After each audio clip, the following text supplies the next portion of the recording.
let's talk about Friday the 13th. And yes, this will be applicable to parenting in a way, but you're gonna have to wait for the end. Today is Friday, May 13th, and it is the only Friday the 13th in the year 2022.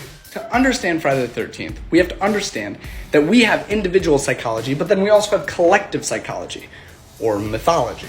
And these things drive what we do.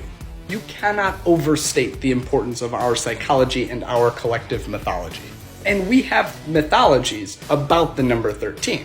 Some of them come from Norse mythology, where the god Loki attends a dinner set for 12, and he is the 13th one there and then causes chaos and ends the world. Other people believe that it's a different dinner party, the Christian story of the Last Supper with the 13 attendees where Jesus is betrayed.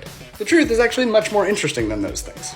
The study of patterns, otherwise known as mathematics, has been really interested in the number 12 for millennia. The number 12 is kind of a cheat code in math. It just works for everything, which is why it's kind of weird that we count by tens. We probably should count by 12s, but that's another video. But 13 is a comparatively terrible number in mathematics, and the dissonance of these two numbers being right next to each other has caused these mythologies to balloon. So yeah, we just freak out about 13 because it doesn't really work as a good number in our pattern-oriented brains. And that's why we call it unlucky, because we don't really conceptualize it very well.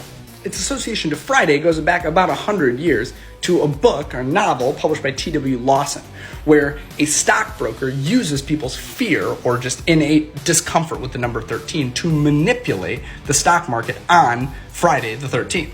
In other words, it is a book about a person manipulating people because they're uncomfortable with the number 13. And it takes place on a Friday because, economically speaking, it's the last day of trading before the weekend, and so you can get away with more shady stuff. But here's the truth. There is no evidence to suggest that objectively anything worse will happen to you on Friday the 13th. Some bad things have happened on that day, like Tupac died. Or maybe he didn't die. Again, that's another video. But the funny thing is, even though I can say that and I can prove that to you, that's not very compelling to you because you don't see the world objectively. You interpret everything in the world through your brain. There is no input that you have ever received that is not subjectively interpreted by your brain.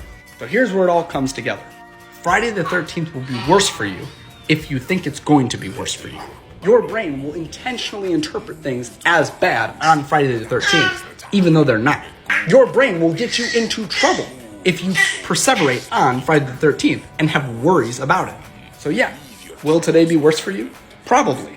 Not objectively, but subjectively. So don't believe the hype.